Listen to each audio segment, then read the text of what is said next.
So today we have a board member from the consortium, Kevin Paulin from Winning Ways, and he's going to be talking to us shortly. But before I bring him on, I want to just tell you a little bit about him. Kevin is the co-founder and the executive director of Winning Ways, and prior to his position, Kevin held managerial positions at both Marrakech, located in Woodbridge, Connecticut, and Columbus House in New Haven. He has 8 years experience serving demographics such as those experiencing homelessness, intellectually disabled, and other mental illnesses. Those also who are experiencing reentry from incarceration, veterans, and those experiencing recovery. In addition, Kevin holds the roles of serial entrepreneur that takes great pride in educating his community on financial literacy. One of the planning group heard him speaking at last year's NASW conference and recommended we bring him in for this talk. He has passion to educate those about the financial sector, and it's evident by receiving his associate degree in business management from Gateway Community College, as well as receiving his bachelor's degree in business management from Charter Oak State College. So I'm so excited for you all to meet Kevin Paulin. Take it away, Kevin. All right, thank you. Thank you for the introduction, and it is an honor to serve on the board for the consortium. So good morning, everyone. As you know, I'm Kevin Paulin, and I'm going to share my screen. And today we're going to talk about building bridges, financial education as a tool of social healing, empathy and empowerment through financial literacy. So today we're going to go through the journey of financial empowerment, exploring how financial literacy can bridge the gap between social healing and self-sustainability. So I'll go through this briefly. Colette did a wonderful job introducing me. Only thing I'll just add is I'm a certified financial education instructor, which is a certification that I take pride in as I facilitate and oversee our financial literacy program through Winning Ways. Also in a past life, I held a Series 6 of 63 license, which essentially gave me the ability to buy and sell stocks and allocate future and existing retirement plans, such as IRAs, 401ks, and all that good stuff. And I'm also a podcaster. I'm excited about the podcast, the Falling Up podcast. Check us out. Shameless plug as well. So I wanted to start today just to get you guys engaged. Oh, come on now. Just to get you guys engaged with what financial empowerment and financial literacy, what that looks like for you all, and as well as the people that we serve. So I want to start with a quick exercise of myth or truth. So the first one, let me know, anyone, and whether in the chat or if you want to come online. And by all means, please feel free to speak throughout this this presentation. I definitely want it to be interactive and engaging. So through myth or truth, the first one would be buying a house is always a better investment than renting. Is that a myth or truth?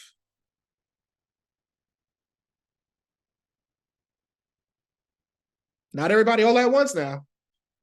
Okay. I say myth. I say myth. Truth. Okay, we got some mixed questions. Myths, truth. I like it. We got some in the chat. Yes, I'm looking at it now. And we have a couple people that are saying depends on the financial situation. So this is a myth. Decision to buy or rent depends on individual circumstances, market conditions, and personal finances. In some cases, renting can be more financially sensible than buying. So it's all where the person is at. So when it comes to financial empowerment, is really meeting with the person where they're at. What are their capacity? What is their goals? What are their dreams? How does it align? Does owning a home is a better investment for them? It may be a better investment in terms of equity, but it may not be a better investment in terms of where they're at financially or where their where they want to go, or maybe they're looking to move in a year or so. Maybe buying something in this location isn't a good fit. So it's all different reasons, but again, it's all person-centered approach, and it's all depending on that individual. Now, the second one, carrying a balance on your credit card improves your credit score. Is this a myth or truth? Myth. All right, we got myth. Myth. We got a couple. Well, again, it depends. I seen some truth. Myth. Okay. Depends. All right. All right. So the answer to this, drum roll please, is a myth. Carrying a balance means you pay interest and potentially accumulate debt. Something that I actually was misinformed early on my early 20s, was carrying a balance creates a better relationship with the lender. This is not true. When you're paying off your balance, that demonstrates good credit management. And also the myth really empowers the financial institutions, because no matter how big or small that balance is, you're paying some interest on it, unless you have one of those cards that have 0% interest for a year or 18 months or whatever that looks like. Unless you have that component of your credit card, more than likely you have an interest rate, and that's the name of the game. Credit cards, I always say, are a hammer, meaning they're a tool. They could build a house or they could destroy a house. So it's all about how you manage the credit card. If someone put under 30%, that is correct. You always want to have your credit card, when it comes to your statement dates, to be under a 30% threshold. But if you can have it at 0% without paying interest that next month or after that statement date, you're in better shape. So I want to talk about financial education and defining financial education. Again, I'm a huge fan and advocate for financial literacy, especially in impoverished communities. The lack of access is definitely tied to the lack of education and the lack of knowledge that many of the people that we serve just do not possess. So being able to educate them so they can make better decisions is one of my passions, and one of the things that I believe provides people with a higher quality of life and self-esteem and self-motivation and just empowerment to be a better them. So defining financial education is understanding financial skills. When we're talking about mastering personal finance management, budgeting, investment, credit, and retirement plans, those things are definitely essential when it comes to your quality of life. Essence, acquiring the knowledge and skills necessary for sustained financial well-being. Financial literacy is a lifelong journey. No one, regardless of how rich someone is or how successful someone is, no one knows everything about financial literacy or finances as a whole. There's always new laws changing. There's always new policies being put in place. There's always new products. 20 years ago, no one was talking about crypto. Now crypto is one of those big things that get brought up a lot when I'm having conversations now. So with that said, there's always something new to learn. So it's empowering the people that we serve and letting them know, like, don't be overwhelmed because you don't know everything, because none of us, just under our job is to give them so they can build on that foundation. Empowerment, being empowered to make better decisions, simple decisions of someone getting employment and getting direct deposit compared to getting a check and going to a check cashing place. That adds up. Check cashing places are something that I do not promote. I don't think someone should be charged for the things that they earned. But that's one of the things that are very accessible in certain communities. And especially if you have, if you're not allowed to open up a bank account because you have a bad credit score, because you overdrafted and you're in what they call check systems, and now they're looking you up and they won't let you open up a bank account, or you owe child support. So you don't, so there's this fear of opening up a bank account. So you go to these check cashing places, but it's understanding that there's other ways around that you can make these informed decisions so you could save money.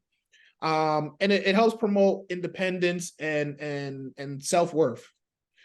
Navigating systems, that's another thing when it comes to knowledge and education, just understanding how different products work, how different tools in the financial sector work, how what it means to what annuity means, what that means when you're a certain age, understanding Social Security, just understand these different products, investments, CDs, so many, but just understanding how to navigate through these different financial institutions and services. Financial understanding through healing and common ground, building a community. We're going to talk about this later on with peer support and credible messengers. Working at Columbus House, I've worked with people that had direct experience, or I had colleagues that experienced homelessness, and then I had colleagues that didn't. But through the common ground of what we're about to talk about soon, financial trauma, many of us share those common grounds. It may not be as extreme as being homeless, but being overdrafting your account or going to a store and having your credit card declined, those things are traumatic. And when we're able to build community and find that common ground, now we're able to build a rapport with the individual we serve, and that trust helps them trust in themselves to then make the right decisions. And sustainable communities, contributing to economic health and preparing for adversity with resilience, having a savings account, emergency savings in the case of things happen in life, having that emergency fund to save and to be able to be prepared for the things that we don't plan for. So I want to do an exercise, and it's an empathy exercise. As I mentioned earlier, many of us have experienced financial trauma, one way or the other. What I want you to do is take a few moments, close your eyes, and visualize a scenario where you felt financially vulnerable. Was your bank account overdraft when you were in college? Did your credit card decline? Have you experienced eviction? Anything along those lines that deal with finances. And as you take a few moments, I want you to go back to how you felt when you went through those moments, how you felt when you experienced those traumatic events. And there's no too small or no too big. It's how you felt during those times. So I want to take a couple moments for you just to self-reflect internally on how you felt during those moments.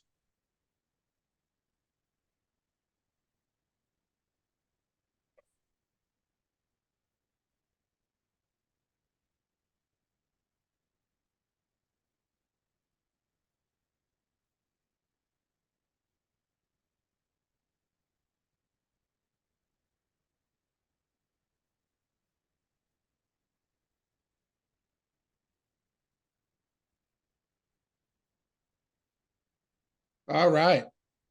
Would anyone like to share? Please don't feel forced to, but if you would like to, would anyone like to share a moment where they may have experienced financial trauma?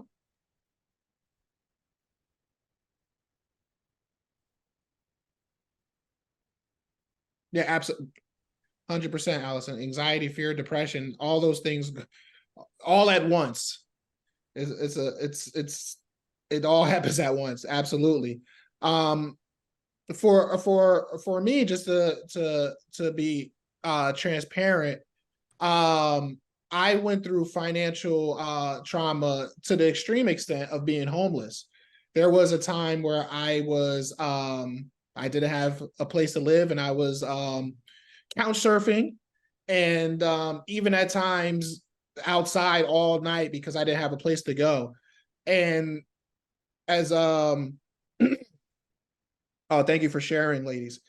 And that anxiety, that fear, that depression, that lack of self-worth was certainly evident through my decision making and through just how I felt about myself. I just didn't think I was worthy, and I was able to, you know, to overcome that. But during that time, that experience helped me build empathy for those that I serve, and it gives me a sense of community, using, as I love to say, turning that poison into medicine and turning that experience into a mission to help others. And I'm gonna just go through a couple of these in the chat. These are all great examples. Thank you for sharing. My son just started college. Absolutely. That, yeah, you ain't lying. When my husband was laid off, yes. Living paycheck to paycheck without savings, absolutely. And that happens no matter how much you make. You know, that is something that is so common in our communities. Stupid because I was really ripped off by an ex who forged my name. Scared, hope people would invite me for dinner. Wow. Yeah, that's exactly, that's a great example of trauma, and healing through that, you know, is very important. When I got so I owe the Fed income tax up to 48K. Absolutely. Major life change. Left a job in Cali to be back with family. The move cost so much I was unemployed for a while back home, feeling scared and alone. Comparison, self to others, and feeling low. Yes. Felt lost and hopeless. Absolutely. And all these examples and all these feelings are what our client goes through, are what the individuals we serve go through, being homeless or experiencing substance abuse, or going through that journey of recovery, or coming home from incarceration. For some men and women, having child support, making them feel as though they're inadequate because they can't keep up with their child support. You know, all those different things are real life situations that we all can relate to. So I did this empathy exercise to discuss financial trauma and the power of empathy.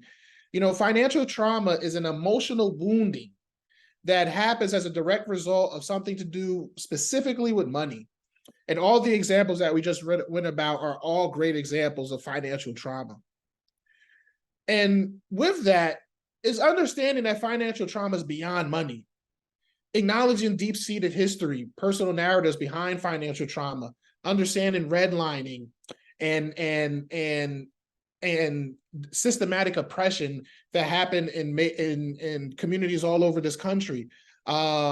Not being able to buy a home because of the color of your skin, or on the other side, owning a home and having to sell less because of the color of your skin. I was just at a conference in Houston where there was this real estate person that was talking about how they're changing legislation on, and they're encouraging more people to be appraisers, because people prior to getting appraisals, they would strip their house of any pictures or anything that would show what culture they represent or what ethnicity they were. So just so that the appraiser would appraise it at the proper amount. But no one should have to do that. If the house is in great condition or good condition, you shouldn't have to hide who you are as a person so you can get the appraisal that you believe you deserve. But these things happen. Empathy is a tool. Utilizing and understanding how that individual feels in that moment is such a powerful way to connect, to establish rapport and establish trust. You know, addressing the past, recognizing how past experiences with financial hardship affect present behaviors and attitudes, understanding the impact of slavery, understanding the impact of single parent homes, specifically single mothers, how that's generational, how that learned behavior goes down generation to generation, and just addressing that because you have a poor credit score, because you made some decisions financially, doesn't describe you as a person. It just you just made some mistakes, or you just, not even mistakes, sometimes you just don't know and you are under the oppression you're supposed to do something a different way.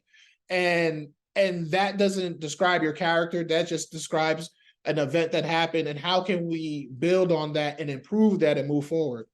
And again, building trust, as we already spoke about.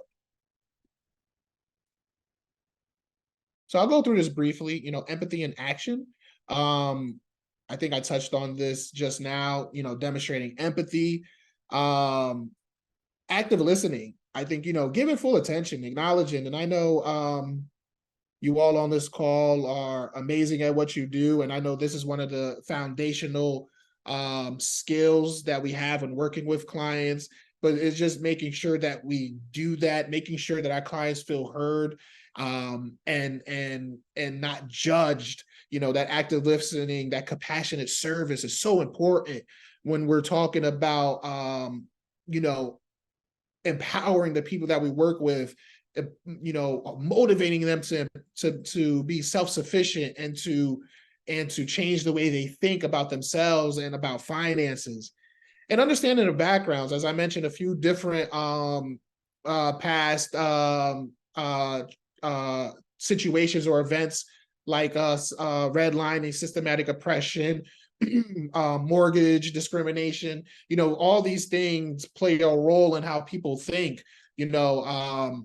I've a lot of my work is working with people coming home from incarceration, the reentry population, and so many do not trust banks. But when you ask them why, they're not able to articulate it.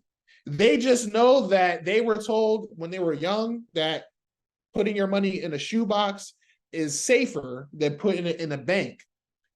And though those stigmas have been approached, and a lot of those things have changed, there is past evidence that shows that banks or financial institutions took advantage of people from different backgrounds, and people did lose money without it being on them.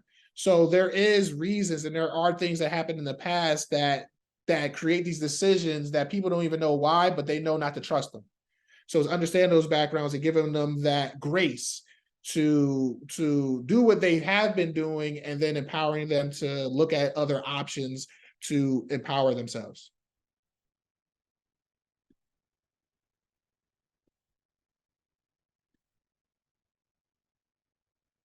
So overcoming barriers to financial wellness.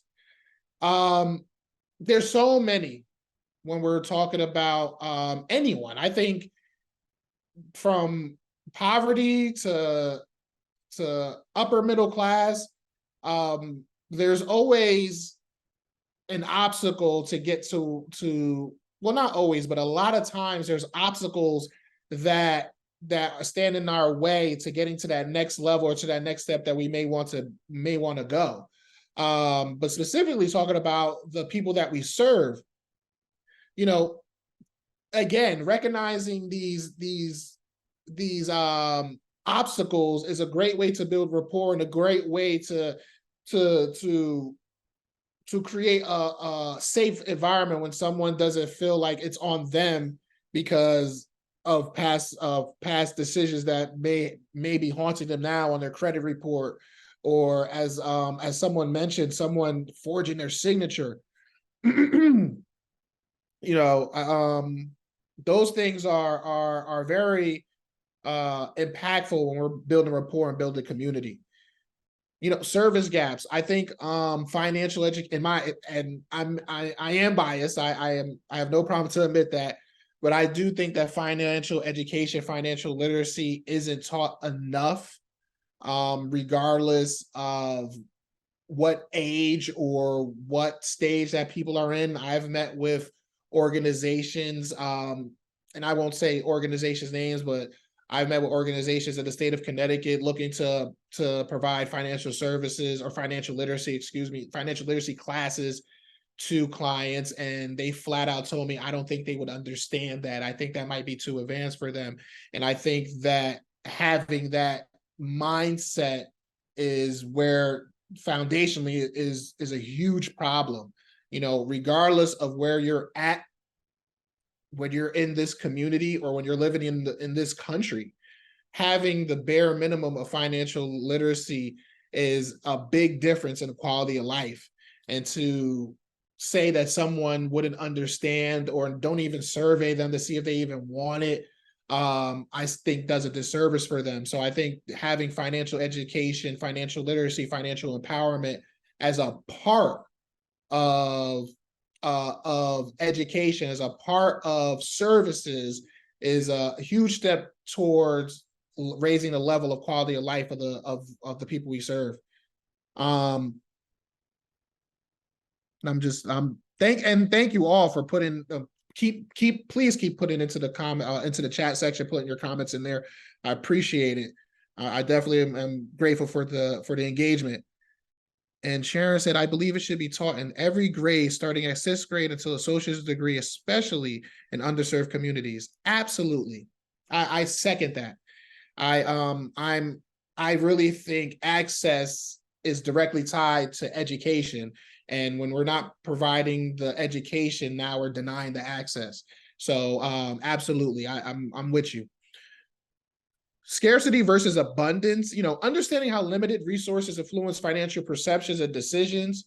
I'm big on talking about scarcity mindset, abundance mindset.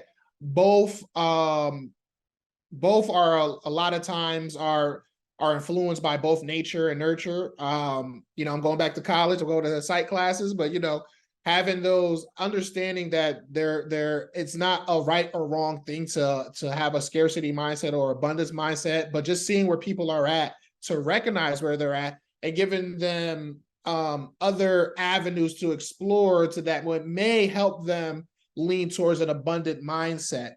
I think one of the things that, and we're going to talk about this a few slides from now, but one of the pushbacks with financial literacy when serving our clients is, oh, I get Social Security, I don't need it. And it's like, yes, but that is capped. There are programs like Ticket to Work. You can invest in the stock market, and we're going to talk about Robinhood in a little bit and those different type of apps. You can do other things that could get you income that won't affect that won't affect what you're getting through your benefits, as reporting those things, these different things that, yes, if you hit a certain milestone, you no longer get these benefits, but you could do stuff to supplement those, but to supplement your benefits so you can maximize your income. Or you can go into a mindset of, this is a temporary income stream, and if I keep doing this, or I follow this road towards raising the level of income, I don't have to stay on Social Security. I can, in fact, make more money than Social Security could ever give me. So it's having that abundant mindset and having the understanding that you can. And I think a lot of our clients settle at that Social Security minimum, which I'm not saying isn't very beneficial. It certainly is, and helps people have housing and bare necessities. But we can strive for more, and we deserve more. And when we understand that, then we're aware, and we start seeing different opportunities that we may not have seen if we only thought this is all we should be getting. And then pathways to prosperity, charting routes, overcoming these barriers, fostering a mindset of abundance, as I just spoke about. All right, I got some more. I got another challenge for y'all. So a mindset challenge, all right?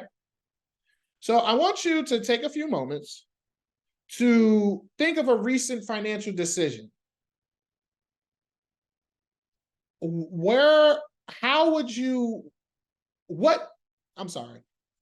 Think of a recent financial decision that you made, no matter how grand or how small. Where were you in mindset when you made this decision? Were you in a decision of, were you in a mindset of abundance, or were you in a mindset of scarcity? Did that mindset influence your decision? And looking back, would you have done something different to make that decision whether it was good or bad. Do you think abundance was a bad decision? Maybe you're overspending, because there's definitely pros and cons in scarcity mindset and abundance mindset. For me, for sure, my fiance definitely says I'm the shopper, and I'm the one that spends the most money. So abundant mindset may not be always a beneficial thing. Again, scarcity doesn't have to have a negative connotation. Budgeting and saving is absolutely a skill that my fiance is the one that advocates for. She's the one that budgets and has these awesome spreadsheets. So with all that being said, I want you to think, what was your mindset when you made that recent financial decision? And I'm gonna give you a minute just to think about that.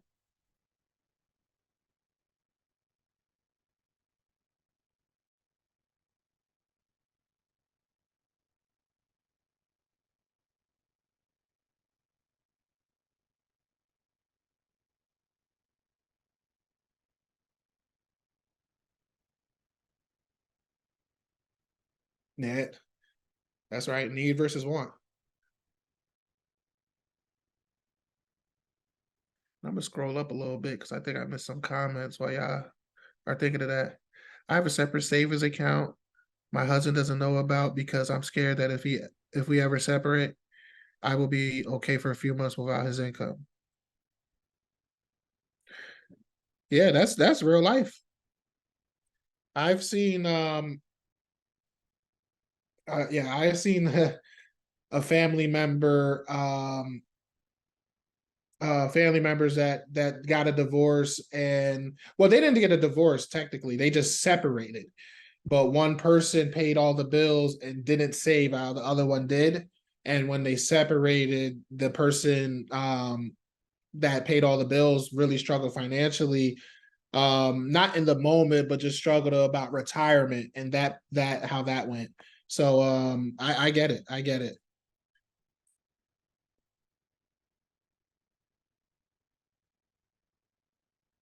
I was in a mindset of scarcity, but it became a necessary decision. Although so scared, had to do it anyway.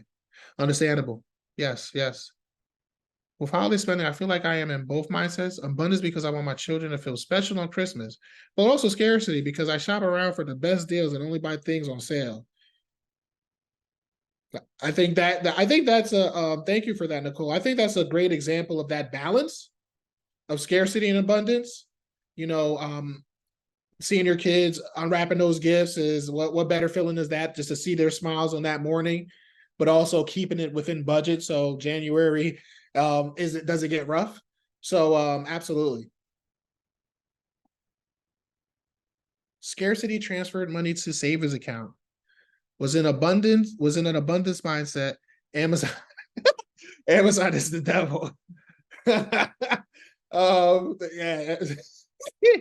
That's a good one. I would no comment on Amazon. Rosanna, thank you. I am a single mother of two little girls with two jobs and one special child. I had to quit one job to spend more time at home with them and not work 7 days a week, but I'm scared I will fall financially. Understood, understood.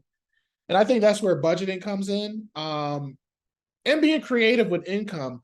There's so many different ways to make money at home, especially coming out of COVID. So, it's doing that due diligence, doing that research on different ways to get income, budgeting, cutting some stuff that you may have to sacrifice momentarily until things till the ship settles. But yeah, that's definitely a tough situation, and I empathize with you. More often an abundance mindset, but if I have to make changes to bank stuff, I start to panic. I could easily put the money under the mattress person. I could easily be a put the money under the mattress person. Yeah. Yeah, I think it's very overwhelming, just financial institutions, bank tellers are usually nice, but I think one thing that's not all banks, some banks, but the minority of banks educate their customers. Most banks are, hey, what you're here for? I got you. You have to ask what you want. It's like going to get your hair done. You're telling the hairstylist what you're looking for. But sometimes or some really good hairstylist will then tell you, I think you'll look good with this, or maybe you should do that. Put this treatment in, or get this cut, or whatever that looks like for whoever, what kind of hair you have. But it's having that knowledge that you have the confidence to say, hey, I need you to do this, this, this, and this, and I want to get this, this, this, and that. So yeah, definitely. So thank you all for sharing. Again, appreciate the engagement. So, shifting mindsets. Oh, sorry. Oh no, we is moving. Sorry about that. So shifting mindsets, I do want to say though, I do feel as abundant mindset, or that balance is very important. So with this slide, it kind of insinuates that, we should change from scarcity to abundance. I think that a lot of the individuals we serve stays in a scarcity mindset based off decisions that they make, and not knowing the access that they can have if they change a few things. One thing I'd say about credit, you don't need a lot of money to improve your credit. You just need discipline to pay on time. But people think they need a lot of money to save, or they need a lot of money to build their credit. And you really don't. You could start from a small amount, and that amount accumulates. Compound interest is the ninth wonder of the world. When we understand compound interest and putting money into our 401k, or putting money into our 403b or our IRA, those different things accumulate, and interest continues to build on it. And just understanding those things isn't equated to where you're at in the moment, but is equated to the decisions that you make and the actions that you take. So, and I think, when you're in a scarcity mindset, a lot of times you don't want to do the planning, or the decision making, financial planning, or the budgeting, or decision making. And when you're thinking of abundance, I want people to understand that that's more of the actions that we take, and more of the things that we're looking to do to improve our financial situations.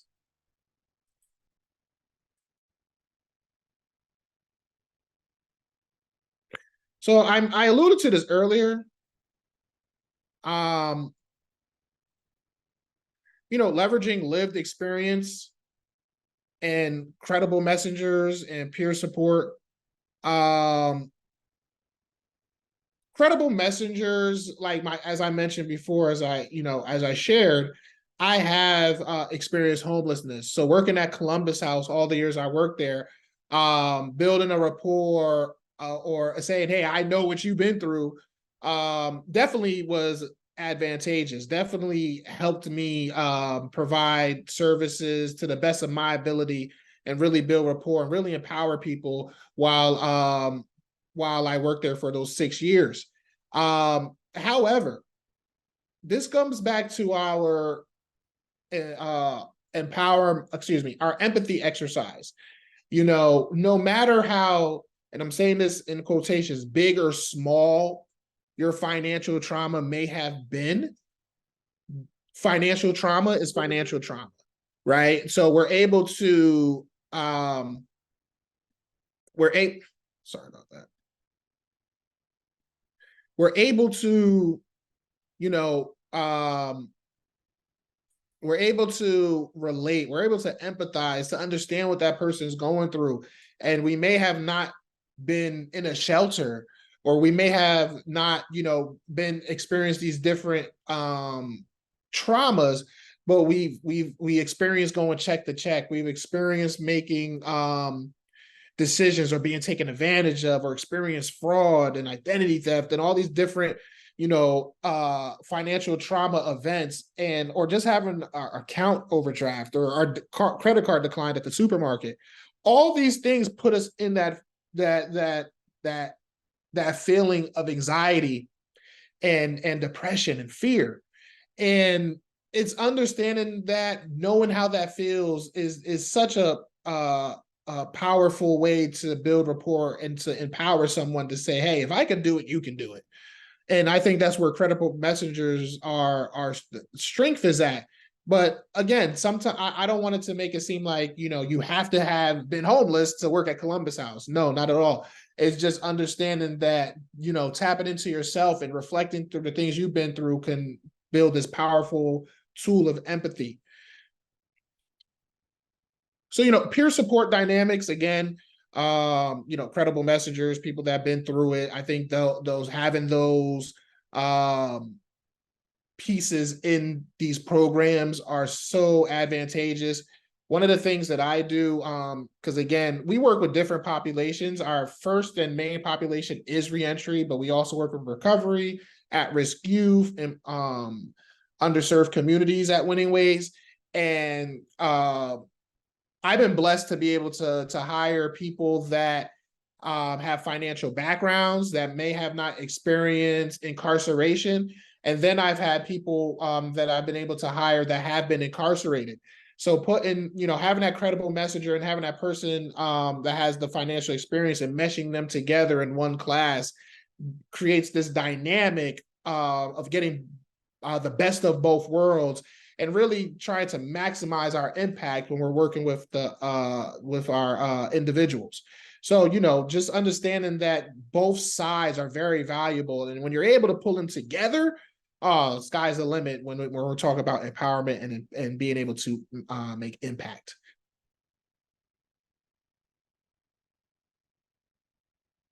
And again, authentic connection. Those authentic connections, empathy creates that. And I think that's one of the things that we always need to highlight. One of the things we always want to lean on when we're providing services. So executive functioning in financial decision making. So the core of decision making, when presenting executive functioning, is making informed and strategic financial choices, is making decisions that short-term and long-term impact you in a positive way, is being educated to make those informed decisions, right? Is these skills are imperative to raising the quality of life and raising one's financial situation or raising out of a terrible financial situation. I believe there is no financial situation too big to overcome. I think the lack of resources or lack of access or education can make it feel impossible. But when you're able to gain that access or gain that education, you're then able to make these decisions that can, impact you in a positive way. Thinking of different strategies to strengthen cognitive abilities like planning, focus, and flexibility in financial context. One of the things that we do, and we're going to talk about this in a little bit, is we do a financial service plan. So at Winning Ways, we do a 5-session, usually 5 weeks, but there has been times where we would do it 5 days straight, depending on the program. So for 5 sessions, we meet with a class of individuals to present financial literacy. And in the 5th week, we do our post surveys, we do our assessments and all that good stuff. But one of the things that we do is offer a 6-month follow-up to the individual. And through that follow-up, we do a financial service plan following SMART and giving goals and tasks, or giving a goal and align a task for both the participant and the facilitator or case manager, rather, to work on to, accomplish said goal over the 6-month span. By doing this, we aim to support the individual and give them long-term support, rather than doing a class for 5 weeks or doing a presentation like this and then just saying, hey, see you later, hope life goes well. We don't want to do that. We really want to see impact. And what we realize with financial education is having that support. And again, financial literacy, financial empowerment is a lifelong journey. You're always learning something new, and having that support or having that safe space where you can ask a question that you may have heard or may have run into a week after the class or a month after the class, I think is so key to having someone reach their goals and raise the bar of success when it comes to finances for them and their family. A lot of time we go over so many different things, like from life insurance to identity theft to child support to FAFSA. We talk about that, budgeting, credit report, everything you could think of. And it could be overwhelming in terms of all this information. And I have a question, but I'm getting flooded with all this information, so I don't remember the question I had. So we really look to open up those avenues and open those lines of communication in efforts to support the individual as they continue on their journey towards financial empowerment. So, these just having these plans and having these conversations, these person-centered approaches is a great way to then help the individual overcome that anxiety, or that feeling of being overwhelmed when it comes to going into a bank, as someone mentioned earlier, when it comes to planning or come to budgeting. Those are the things that we look to do so they can find success. And, through executive functioning, the improvement in outcomes.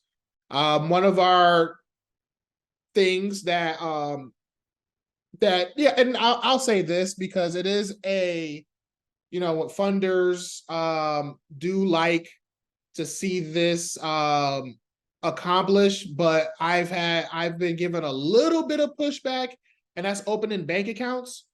What we've been able to do is work with Bank On, like the Bank On program, PAS, Money School, Connecticut Money School, and now we've established our own relationships with different banks such as Key Bank, M&T Bank, Liberty Bank, Thomason Bank, just to name a few that we have relationships with now, that we bring them into our classes depending where we're at in the state of Connecticut. We bring them in and we offer the ability to sign up for safe and affordable checking accounts, which basically means that you won't receive any overdraft fees. If you don't have it, then you ain't got it. You know what I mean? So you're not at that $19, something costs $22. You say, I'll swipe it. And the next thing you know, you get the thing for $22, but now you get, in every 3 days, you get hit with a $45 overdraft fee. And now you're in a hole, and now you're overwhelmed. And then, you may make a decision, say, hey, I don't want to pay this. Now your credit score hurt. Now you can't open a checking account at another bank. These things happen. They happened to me in college, so I say that to say that I am still an advocate for opening up those safe accounts. However, what I do now is, because I don't want to feel salesy, I don't want it to feel like, hey, Thomason Bank is here in Waterbury, sign up with them today. I don't want to do that. So I give them access to say, hey, Thomason Bank is one of the banks we work with. Whatever bank you feel comfortable with, by all means, I just hope you get a safe and affordable checking account at any one of these banks and take advantage of that service as you build your credit, or as you build your savings, or as you build your financial literacy foundation. So I am an advocate of getting bank accounts and establishing relationship with financial institutions. That's another thing too. Just going back to the person that mentioned being overwhelmed going into a bank. It's definitely overwhelming going into the bank. But when you build relationships with people in the bank, they're just like me and you. They live right down the street. They live right around the corner. They go to the same supermarkets, and these are the people that can help you get access when you're starting a small business or you're looking to buy a home.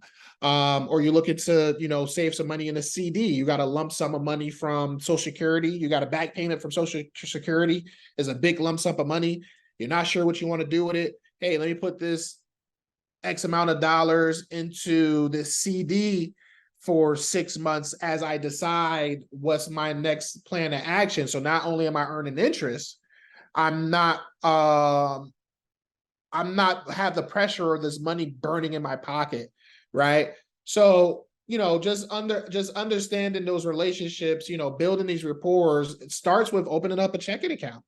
And the education that I hope banks give our individuals is huge, because when they do that, they're informing them, so now they can make better decisions.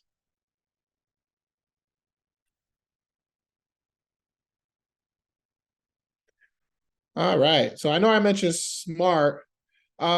Before I get into goal setting and tracking, does anyone have any questions?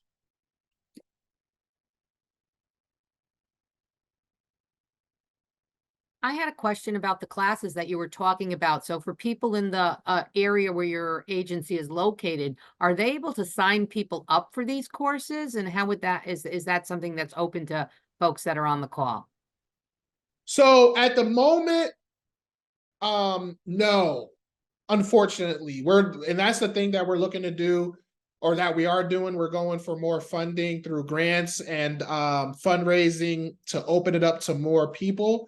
What we've been doing is establishing relationship with organizations.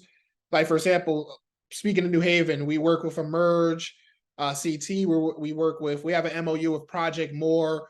And we through these collaborations, we go into their facilities, and the classes are only accessible to those in the program. What my dream is to see in the next year is to establish more funding, that we can have classes in an open space, that anyone can access these classes. But at the moment, that's just been our strategic plan, is to partner. We only started, we're relatively young. I don't want to say new. We've been around for a little bit, since 2016, but we're still young. So that was like our way to break into the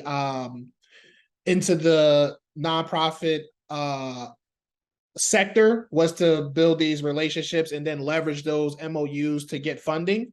But I think right now we're in a good place where we're offering those services throughout the state through these larger nonprofits, and would love to establish classes for the public, so it doesn't have to just be exclusive to the providers' clients. I do not have any partnerships in Torrington. Well, no, I don't have any active partnerships at Torrington, but I was on the Waterbury reentry call the other day, and forgive me, I can't think of the person and the organization. I have a call with them next week, but there is a organization in Torrington that did reach out to us. But no, the full disclaimer, we're looking to do work all over the state. We are open to travel. We don't have a large enough location to host classes. Our office is in Branford, but it's a small office. So we definitely could use our business plan in terms of our strategic plan, where we go to facilities, or we go to your location and conduct these classes. We're definitely open to that. And again, the goal for 2024 is to get a brick and mortar where people could come to us as well. But I'm certainly open to working anywhere throughout the state. Do you believe in spiritual or faith-based principles, abundance versus scarce? That's a great question.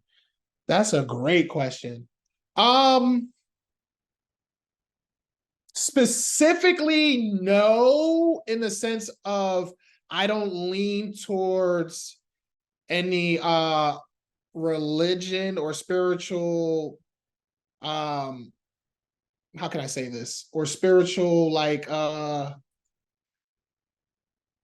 teaching. I try to keep it I'm trying to figure out how I can say this. I try to keep it in a way where no one feels a type of way, because we serve such a vast and diverse population. Personally, I do, well, indirectly, I should say, not personally, indirectly, yes, to answer your question. I do, when I said, turning poison into medicine, scarcity and abundance, those things have come through teachings. I grew up in a Christian household. Both my parents are pastors.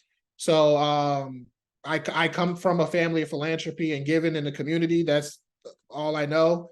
I am and then it's Thanksgiving is very funny in my house because I am I am a Buddhist. For anyone familiar with SGI USA, I am a part of that.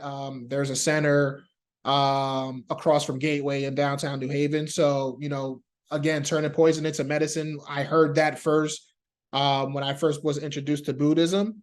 So I definitely indirectly do it because I think those lessons is what helped shape myself and essentially the influence onto all of our classes, because we offer more than just financial literacy. But I don't directly say it just to not ruffle feathers, for lack of a better term. I never want anyone to feel uncomfortable.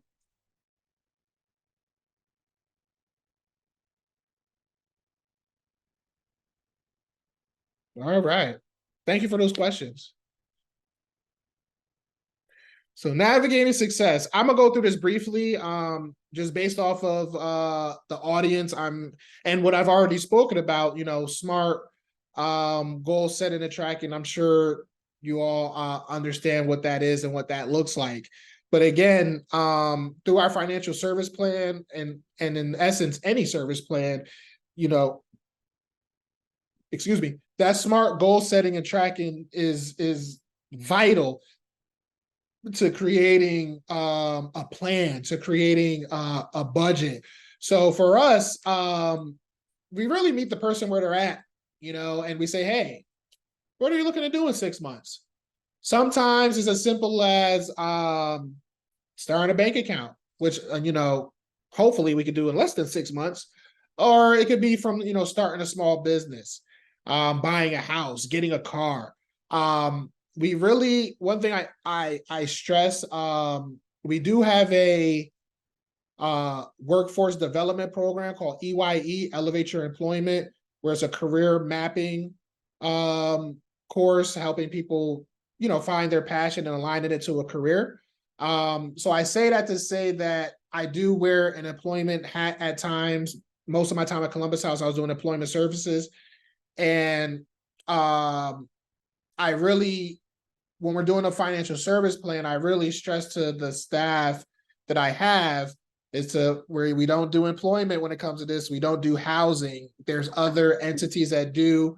Let's refer to them and let them do what they do. Let's not step on their toes, because this is not what this is. And I think a lot of times with financial planning or with SMART goals when it comes to the financial service plan, it's real easy for someone to say, hey, man, I need housing, especially with someone just coming home. They're in a halfway house. They don't have housing established yet. So they're looking for that, or they don't have a job yet. So they're looking for that. And it's real easy to fall or real easy to go into that rabbit hole to assist that person in that. And if I have a job lead, or if I know some landlords, or really what we should be doing is referring to other services or other service providers to provide those services. But I really stress to my staff is to make sure you do that. This is not a housing or employment services. Those are separate things. And again, I think you could really go into that rabbit hole fairly easy, because the first thing we think of, especially when we're coming out of homelessness or recovery or reentry, is that housing employment. And though they're very important, that's not what this is. Tracking progress, super important. I think it's so empowering when you're making positive progress and you're tracking it and you're seeing it. One of the most empowering things that I can say I see when it comes to financial literacy and working with people is seeing their credit score rise. Again, you don't need a lot of money to impact your credit score. So when people are establishing that and their credit score is rising slowly but surely, that is so empowering. When you have a good credit score, you don't mind letting people know. You know what I mean? So I think doing that, tracking that progress really is so empowering and is a great way to keep people on track to continue to make these strides towards financial empowerment. And yeah, the same thing with the tracking the progress, visualizing achievement. Those apps are great. There's many apps that really help with that, really helps with watching like Credit Karma. I suggest Credit Karma. Now, Credit Karma, disclaimer, it is not a FICO score, it's a Vanguard score. FICO is the standard credit score system that the major 3 bureaus use. However, Credit Karma used something that is similar but different called Vanguard. And the reason why I like Credit Karma is because Credit Karma is a free service, for one. For two, it gives you a roundabouts where you're at.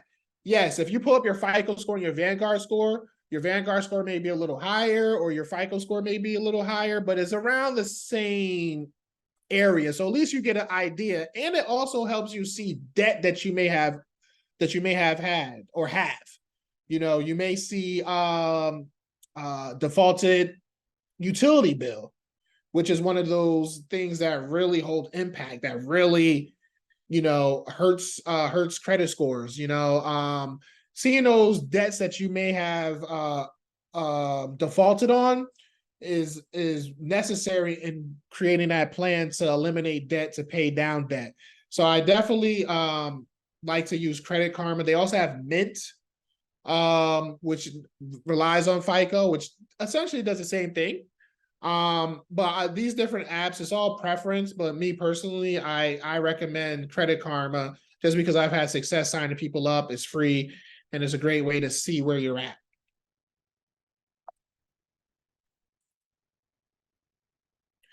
And that leads us to this, empowering finances with technology. For those individuals that we serve that are tech savvy, I think,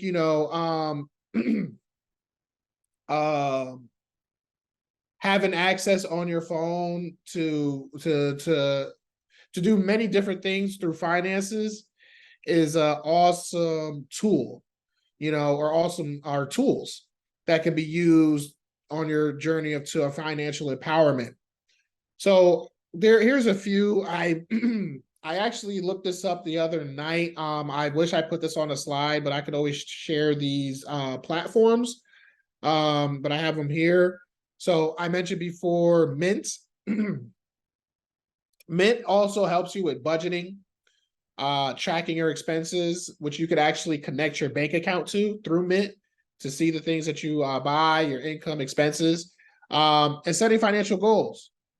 There's also another budgeting app called You Need a Budget, YNAB, and that also focuses on budgeting, income, and emphasizing financial accountability. Now, based off the people that we serve, a very popular online banking platform is Chime. There's no hidden fees and easy access for those that are in check systems, again, which is a system that is across many banks that see if you overdrafted or had a closed account at one bank, you may not be able to go, if you had a overdraft closed account at bank A, bank B can see it through check systems, and then they would deny you access to a checking account. So many people that go through that sign up for Chime. I personally don't have any reference points with Chime. I've never used Chime. But many of my clients have, and it's been something that they see useful. And when they're working, they're also able to put direct deposit or connect direct deposit to their Chime. So that also helps them avoid those check cashing places. And there's the same thing for another one called Ally Bank, ALLY Bank also does the same thing. Now, I know we're talking about investment platforms. I kind of hinted to Robinhood. Robinhood is something that I am very familiar with.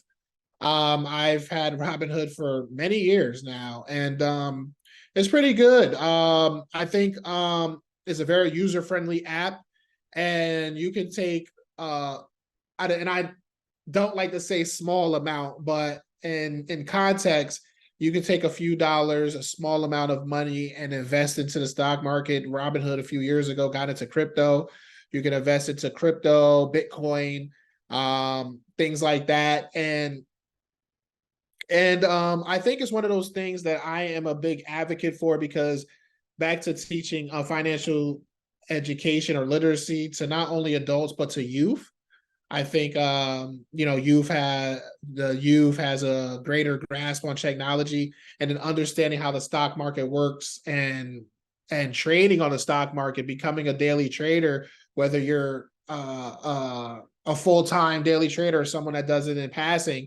It's definitely a great way to secure income, and it provides access, right? It gives the people that we serve another avenue of income, and essentially we're teaching people how to fish.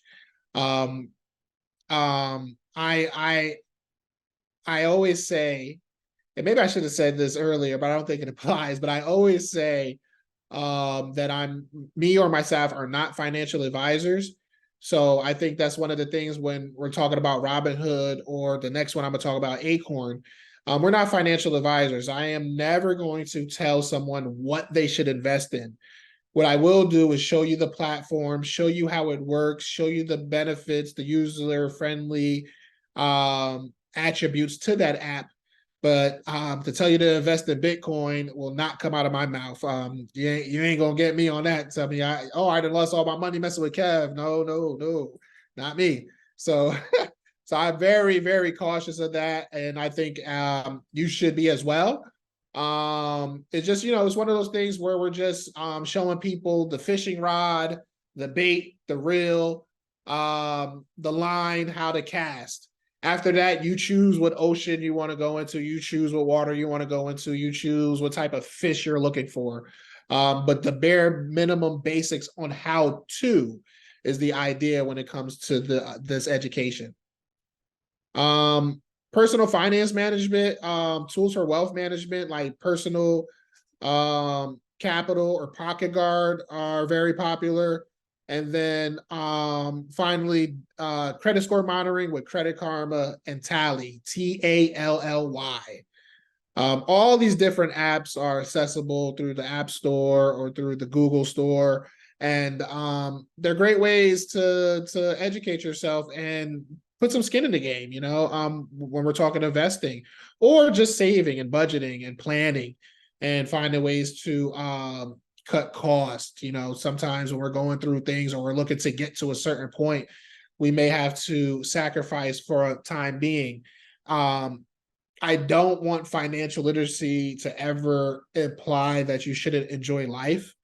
You definitely should, but I just think in reason. And what is your situation? How does it look? Where are you looking to go?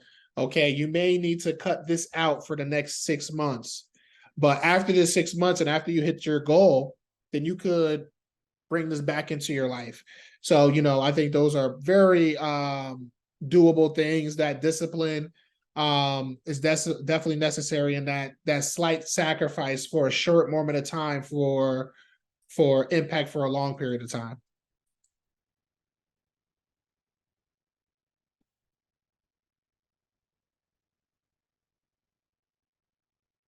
So one of the things, one of the people that I really strategies for debt management. One of the things that one of the people in this space, in terms of financial education that I that I've enjoyed watching or reading their books is Dave Ramsey.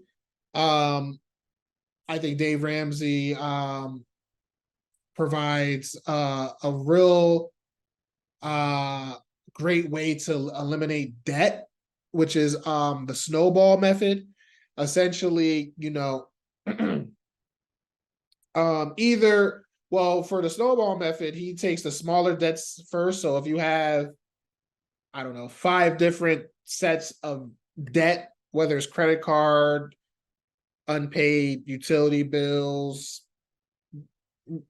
a plethora of different others, paying the minimum on each, and then taking the smallest amount, paying that off, and then whatever that minimum was, you then take that after that small amount is paid off and take that, then apply that to the minimum amount, and then that extra money goes on to the second smallest or the second largest debt. And then after you pay that off over time, you take those 2 payments, and then the minimum payment you pay for the third one, and you pay all 3 of those at the same time. And that's called the debt snowball method.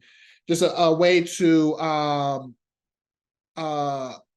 not to be so overwhelmed, which is easier said than done. I think debt, owing someone or owing something, is very overwhelming. Anxiety all day, all night. That's one of those things that just isn't a great feeling, right? So I'm a big advocate of that, because that's also a nice way to see progress when you're, okay, I knocked this one down, now I'm on to the second one. Oh, a couple months later, I knocked this one down, now I'm on to the third one. And when you start seeing that progress, you know, that empowers you.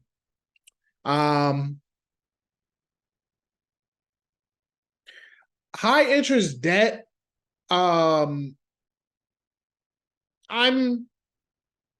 think it all depends on your situation. I think in a perfect world, you pay off the highest interest debt, but sometimes, especially with credit cards, those are usually your highest interest debt credit cards. So you may have a utility bill that is smaller. So I would suggest paying that off, not only smaller, but doesn't have nearly the interest accumulated, if any, minus late fees. So I would suggest paying that smaller one off and then hitting the higher interest debt. But if you have it, then of course pay off the high interest debt, because you don't want to keep paying, because that's the nature of credit cards. It's a business. If you have good credit, or if you've been getting some credit cards in the past years or months, credit cards will be coming to your house left and right. And they're doing that so you can get into a hole. So then you are paying the bare minimum and they're making money off of you. That goes all the way back to the beginning of this presentation, when we talked about the oh, I lost my train of thought. We talked about debt and the dang, I lost my train of thought. But anyway, so the interest, you want to pay the highest interest if you have it. But if you don't have it, then you may just need to stay at the minimum. Oh, that's what it was. Keeping a balance. Sorry about that. But keeping a balance, how that's a myth. To keep a balance is a good thing. That's what they want you to do. They don't want you to be at 30%. They want you to be at 95% credit utilization.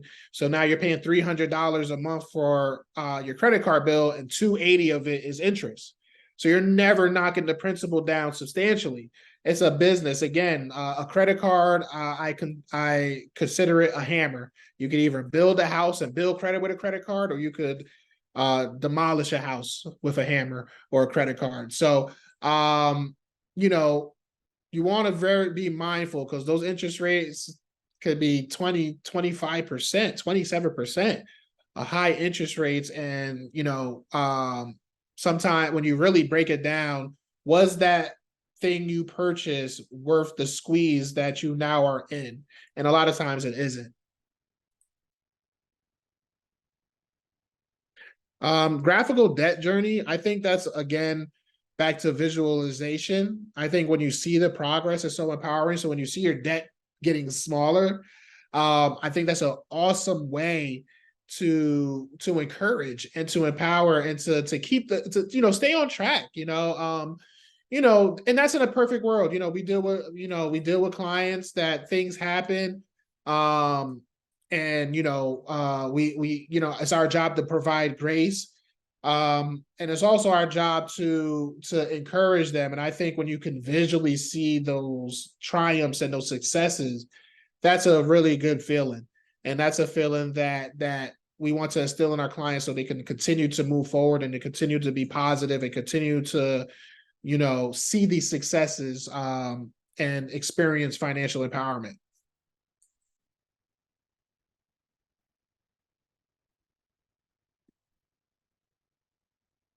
Now, also before I go there, I do want to say, in a perfect world, if you could automate your payments for your bills, I think that's also a great tool. I know for me, that really helped me stay disciplined.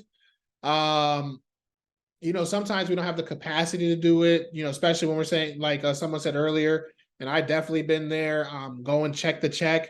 Sometimes we can't pay something on time because we got to move some things around, and we're going to pay it, but we're going to pay it late because we got to pay this first. So that's just sometimes the nature of the beast. So I get it. But if we're able to establish automating payments, I think that's a great way to pay bills on time, to establish a relationship with lenders or with financial institutions or any of the above, to then build on that foundation of financial empowerment. And then putting in debt payments into the budget, making that a priority. Obviously you can't sacrifice your cost of living, but if we're able to sacrifice to pay off these debts for the greater good, for a brighter and longer future, then we have to make those sacrifices.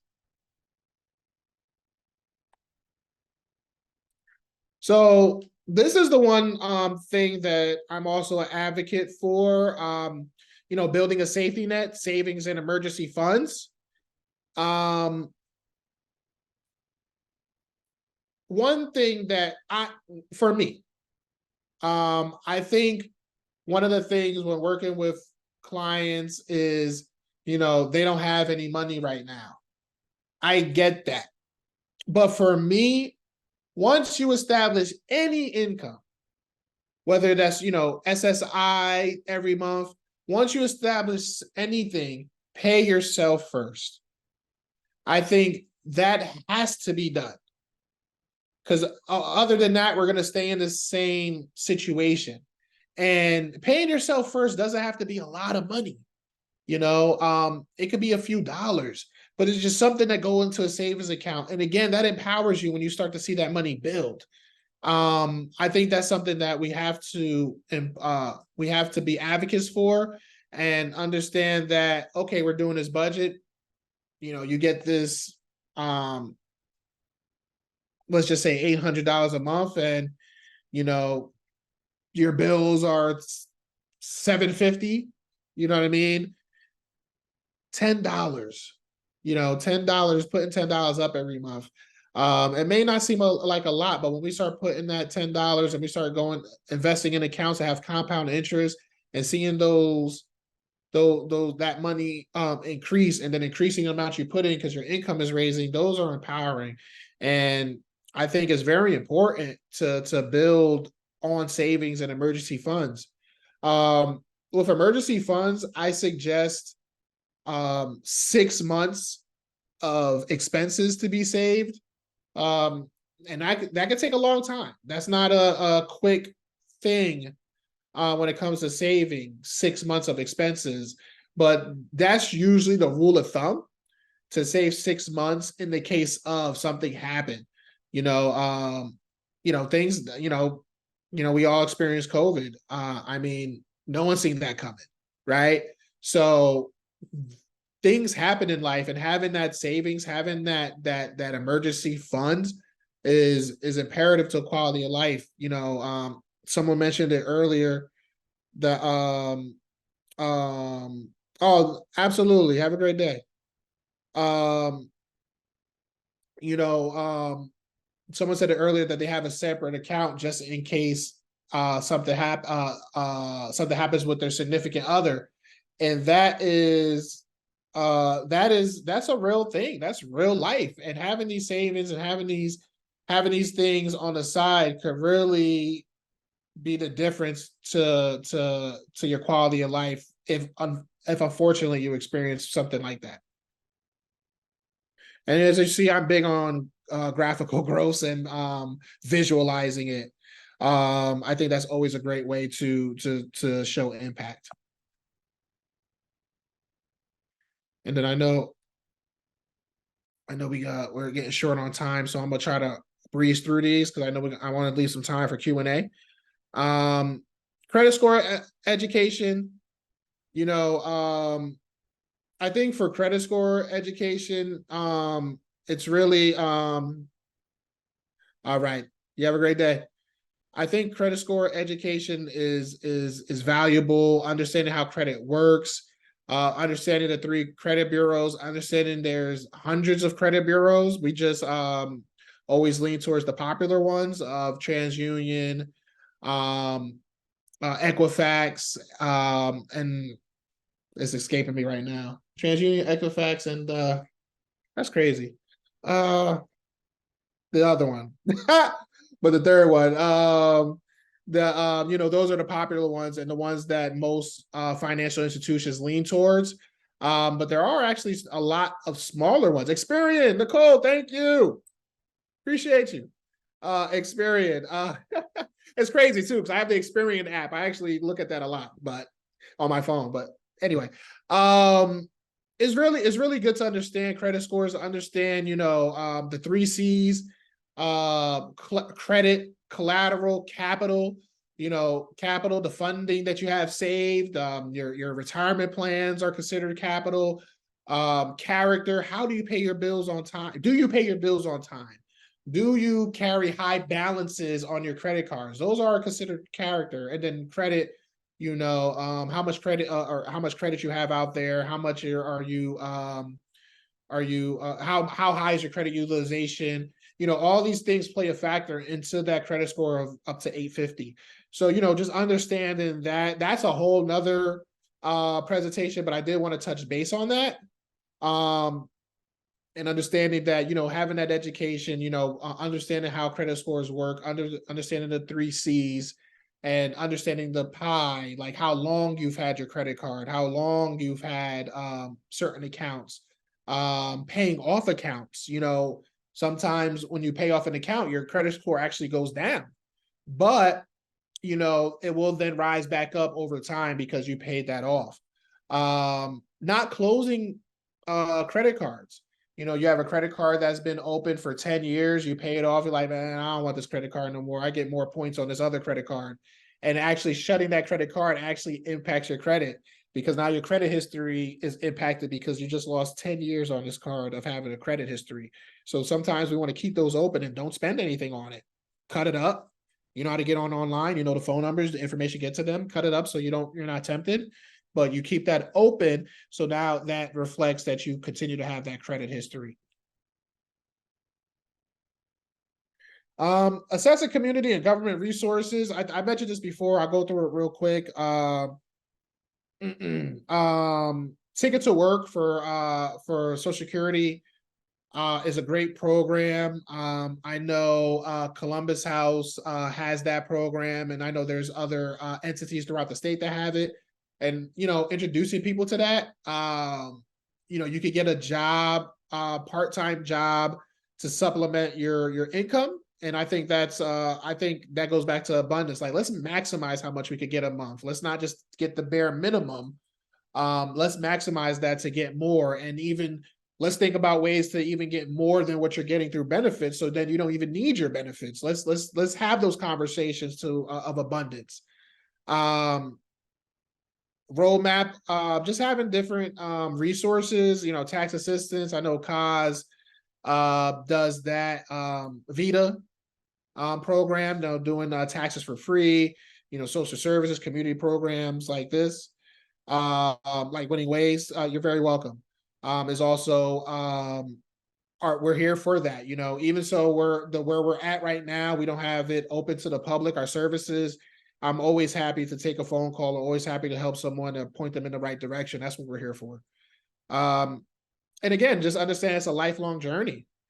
Empowerment or financial empowerment, just continue to learn and to continue to go through that. So, again, I think I just touched on this, so this is a repeat, so I'm gonna keep on going. And then finally, a call to action. Our slogan at Winning Ways is "Together We Win." We got some nice shirts that were that coming out on the website. Another shameless plug, tap in. But that's our slogan. We want to work with the community. We want to empower our community, and that is a infinity sign, right? As long as we're giving, we're receiving, and everyone that we come across, our idea is to empower them so then they can pay it forward. Post-training action, what steps will you take to apply this insights and resource that you got today from this training? Going into, continue to educate yourself. I think that's very important. Bridging the gap between financial literacy, empowerment, and social healing in our community, making that a common thing, a part of the service plans, a part of services in general. I think that's imperative to provide access. The commitment to change, connecting clients to resources that will assist them in their journey of financial empowerment, I think is incredibly important. And then, collaborating, strengthening your network of support, having those resources and those networkings and those individuals that are in this space that can assist you in many different ways, but ultimately to have an impact on the people that we serve. So with that said, that is my presentation. I really appreciate you all for taking the time to listen to me ramble. But I'm greatly appreciative, and I'm grateful for the opportunity to share my passion and to share, the things that I believe are needed in our community. So if you have any questions, by all means. And thank you to everyone in the comments. I appreciate it.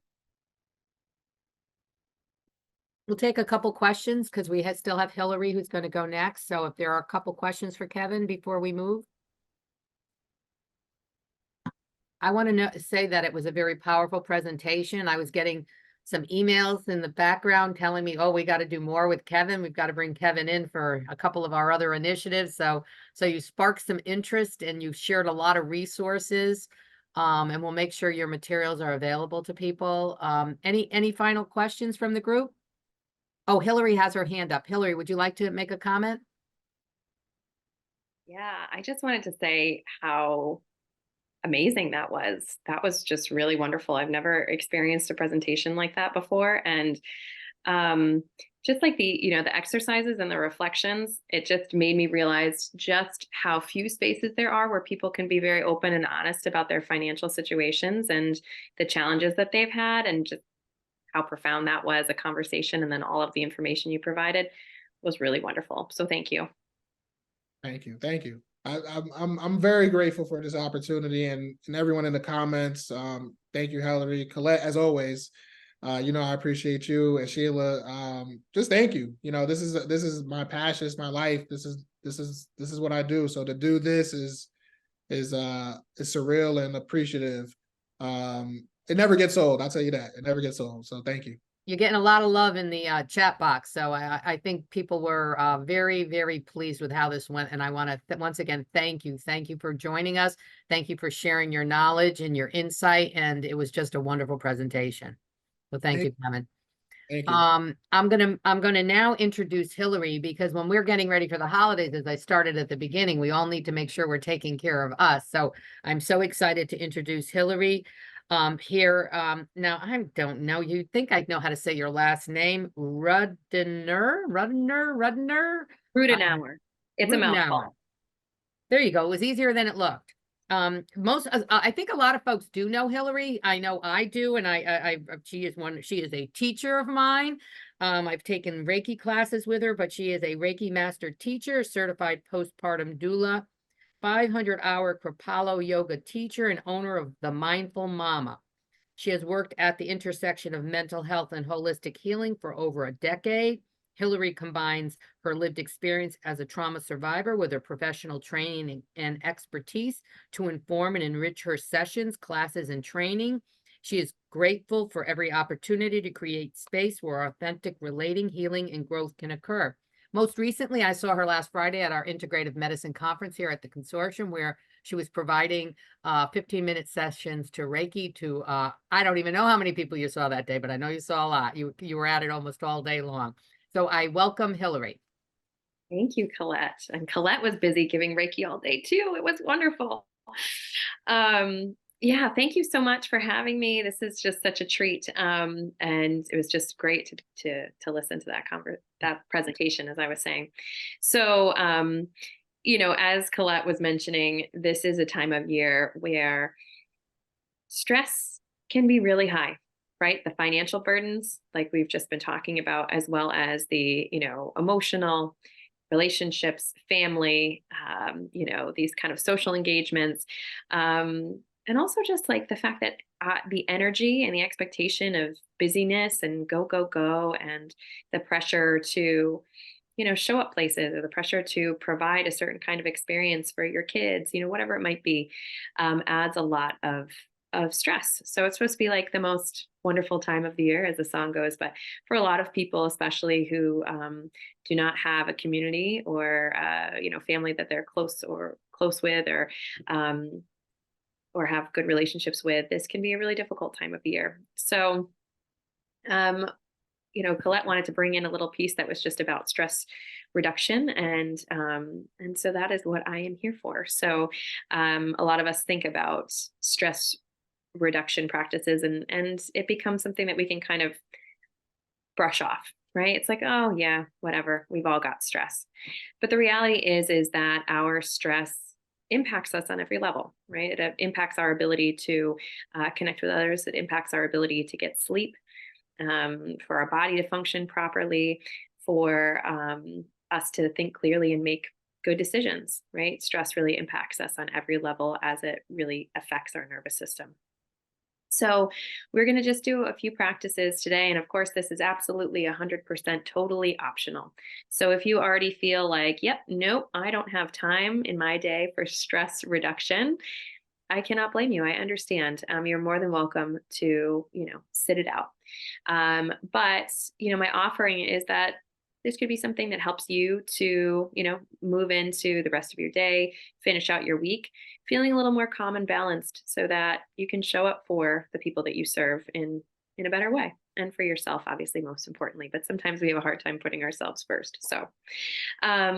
So what we'll be doing is going through a kind of like a meditative experience, and a little bit of movement as well. So I want to just give everybody total and complete permission to turn off your cameras.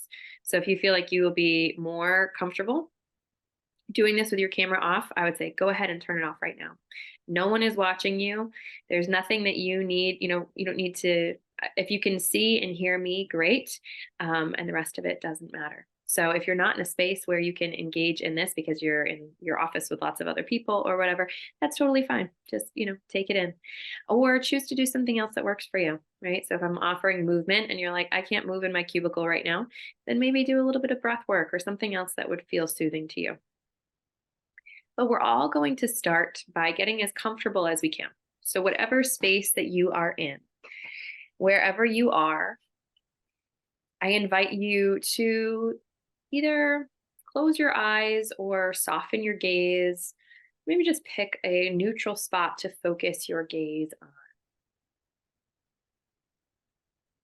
And if you can, plant your feet firmly on the floor.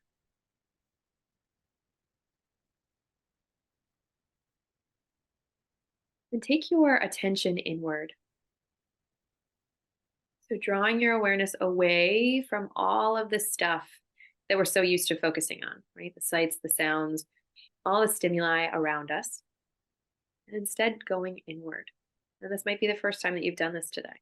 So just noticing what it feels like to be with yourself in this more present and concentrated way. I want you to notice just first your physical body. Notice if it's feeling kind of relaxed, if it's feeling tense, if there's any holding or gripping. And I want you to think of your experience on a scale. So we're going to think of one end of the scale being like you're more towards feeling a little numb or disconnected.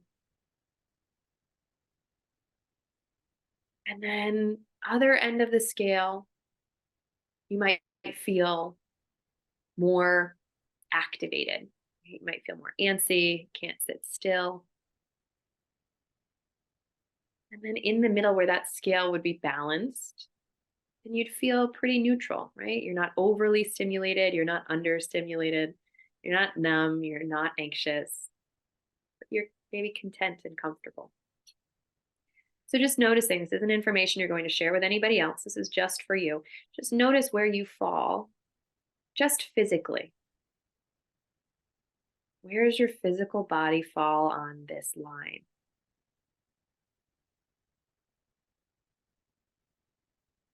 And then do the same with your thoughts and your mind.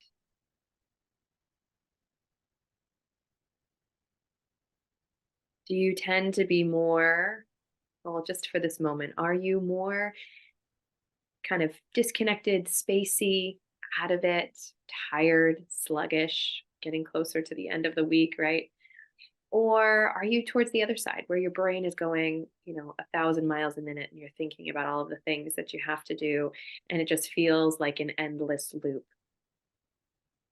Or do you fall somewhere in the middle? Not underactive, not overactive.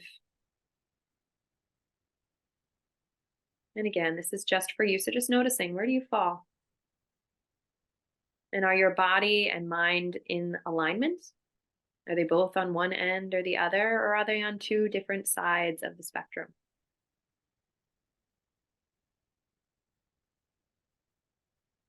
So we do this just to gain a sense of where we are at and where we're starting from. We'll come back at the end to see how this has shifted.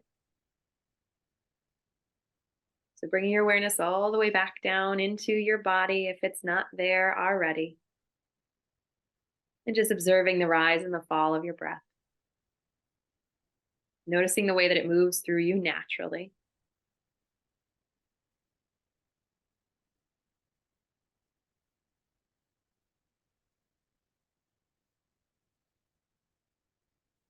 And then if it would feel okay, I invite you to start breathing down into your belly. So as you inhale, the belly expands. And as you exhale, your belly softens and contracts.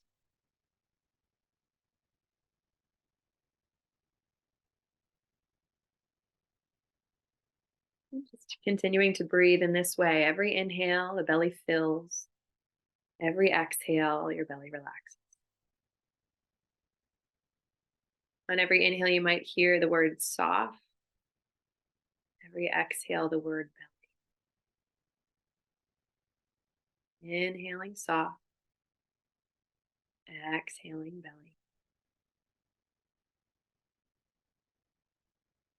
If this feels like enough, stay here. If it feels like there's more that you could do, the breath kind of yearns to grow, then you could draw the breath from the belly all the way up into the ribs and the collarbones. So you're filling your entire torso with breath. And then you're exhaling and releasing the breath from the entire torso. So inhale, filling the belly, ribs, and chest. And then exhaling, chest, ribs, and back.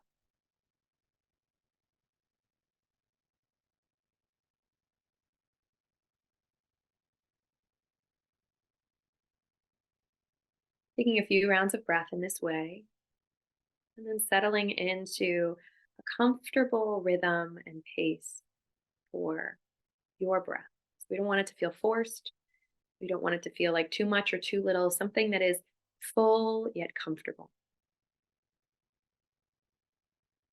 And then pressing down into your feet that are hopefully firmly planted on the floor. And just feeling that these are your feet that are firmly planted and connected to the floor. Press down into your sit bones that come into contact with the surface beneath you. And then from this firm foundation of both the feet and the sits bones, I want you to gently rise up. Notice if you can feel a bit of lengthening through the spine, reaching up and up through the crown of the head. And take a nice deep breath in as you lift your shoulders up, and then an exhale as you drop them down and away from the ears. Let your arms kind of dangle gently at your sides. Let your hands find a home in your lap or wherever else would feel comfortable. Now, if you take a nice deep breath in through the nose, exhale with a gentle sigh. And 2 more times, just like that. Big breath in. Big breath out. And then 1 more time. Big inhale. Big exhale. Letting go, releasing anything that's not serving you in this moment.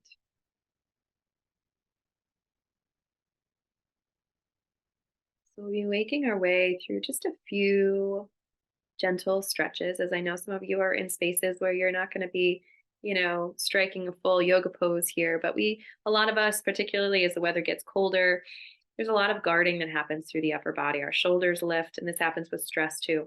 Our shoulders lift, our upper body starts to kind of clench and brace. So we're just going to work gently through the neck and the shoulders to find a bit of softening here. So with your eyes open or closed, whatever feels better to you. I'll take a nice deep breath in, and as you exhale, gently release your chin down towards your chest.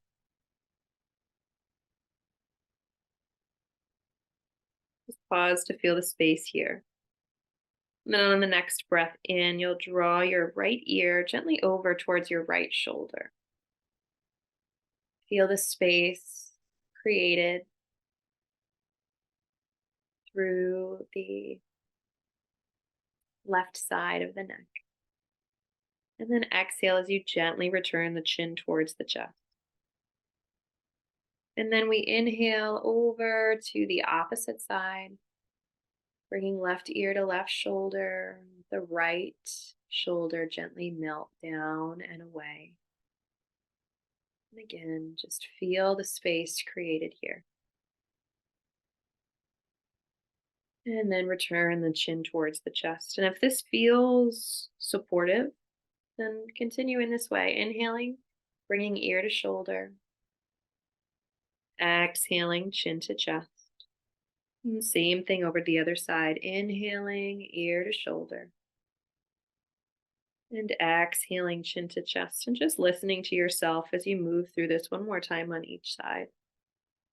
Just finding that sweet spot of stretch where you feel like there's space that's being created, but there's no pain, no pinching. We're working within our own internal boundaries and edges. And the next time that your chin comes back towards your chest, pause, and then we'll lift the gaze coming back up through center. Inhale, draw your shoulders up by your ears. Bring them forward and then back around. So 3 really big shoulder rolls in this direction. And then reverse and do 3 really big shoulder rolls in the opposite direction.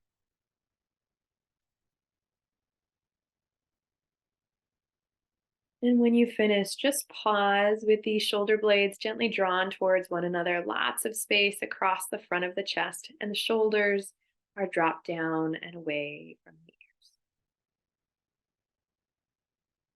And just noticing what it feels like to be there, given that most of us kind of unconsciously walk around with the shoulders hiked up higher than we realize. And when you're ready, bringing the hands together, interlacing the fingers. You can bring your elbows in towards one another and then just gently moving wrists.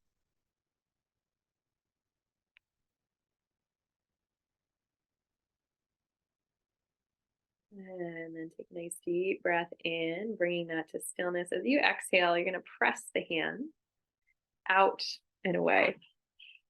So stretching the hands forward. And then if it would feel all right, bring those arms up and overhead. You're keeping your fingers clasped.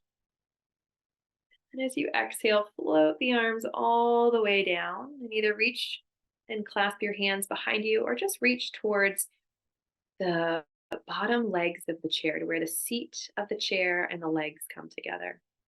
We're just allowing for that space across the chest once again. And one more time, we'll do that. Big breath in.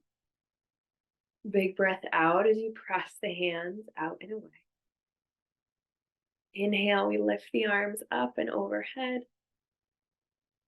And then we exhale and we bring the arms down and either clasp them behind the lower back or reach to where the seat of the chair and the back legs of the chair come together.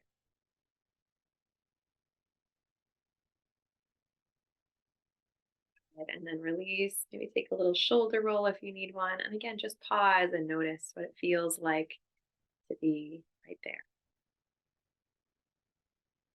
And then I'm going to make a little more space so you can hopefully see what I'm doing. So I'm going to take my hands and bring them to rest on my knees. So hands to your knees or to your thighs. We'll take a nice deep breath in as you lift your heart forward. You're going to look up to where the wall and the ceiling meet. Let those shoulders drop down and away from the ears.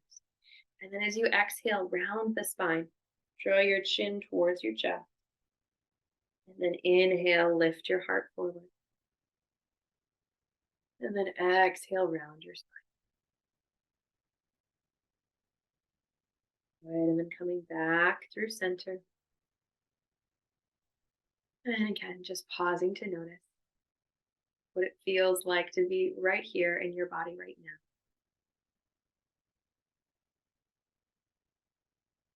And we'll do a very gentle twist. Twists are great detoxifiers. They're very healthy for the spine, but they also help to kind of bring out the internal organs, whatever it is that's not serving us.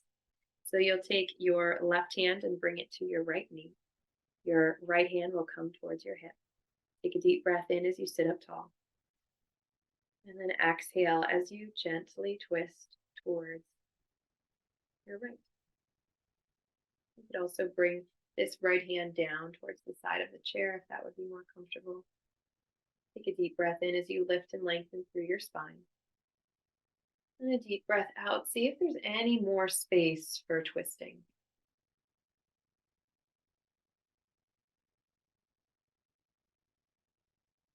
Unwinding and coming back through center. And then bringing it over to the other side. So right hand comes to the left knee, left hand comes to the side of the chair or the hip. Take a deep breath in as you sit up tall. A deep breath out as you gently twist over to your left.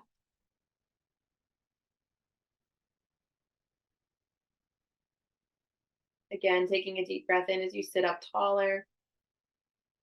A deep breath out, maybe twisting a little bit further, maybe not. Listen to what you need right now.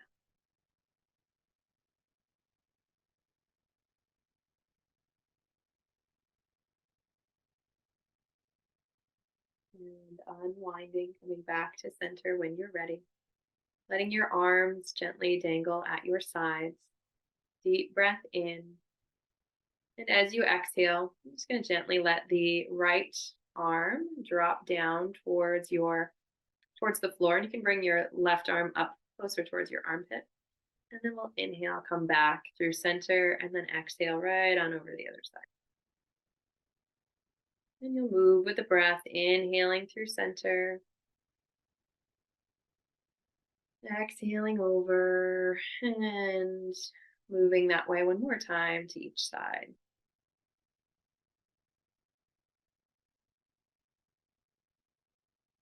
Finding your way to center when you're ready.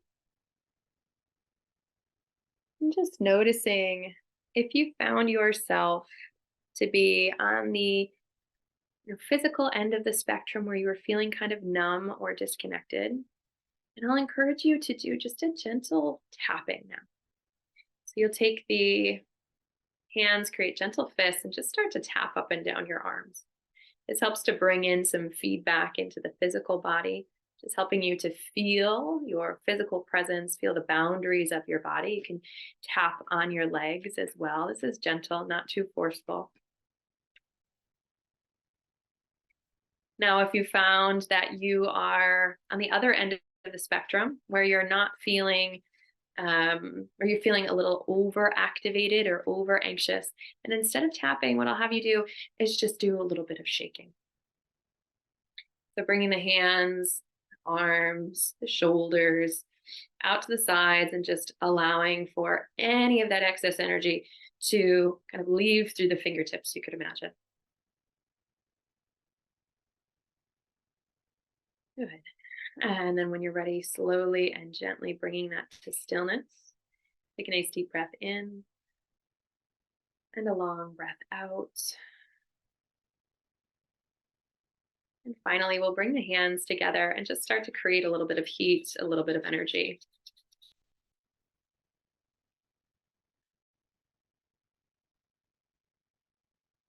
I would pause for a moment, separate the hands, and just allow yourself to feel the healing energy that moves through all of us. You might feel it as tingling, warmth, magnetic-like feeling between the hands. Just noticing that. And then bringing the hands together, a little more heat, a little more energy. And I will encourage you to take your hands and place them where you feel like you could use a little bit of healing in this moment. It could be physical, mental, emotional, spiritual. Just let the hands rest where you feel like they are needed most.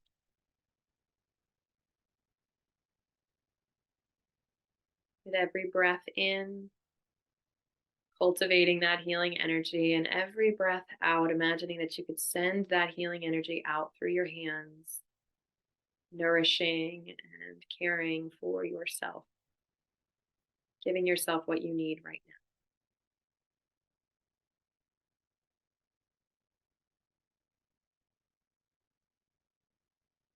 Staying here for as long as you need, as long as you'd like.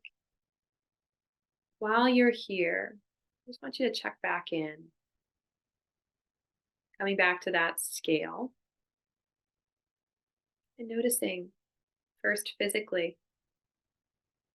If you feel like you fall in the center, if you fall towards the side that is a little more disconnected, the side that's a little more activated, just noticing. Doing the same with the mind.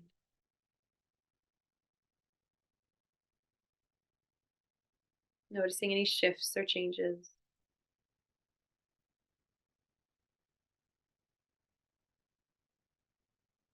And taking a nice deep breath in through the nose. Exhaling out through the mouth with a sigh.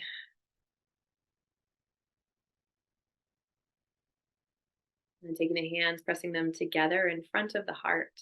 Take another deep breath in, lifting up through the crown of the head. Deep breath out as you draw your chin down towards your chest. Bowing towards yourself. Acknowledging yourself for just taking a little bit of time for you.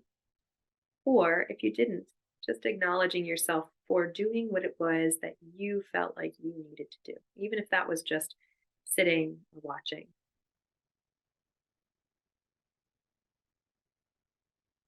And then when you're ready, you can lift your head, open your eyes. Thank you all so much.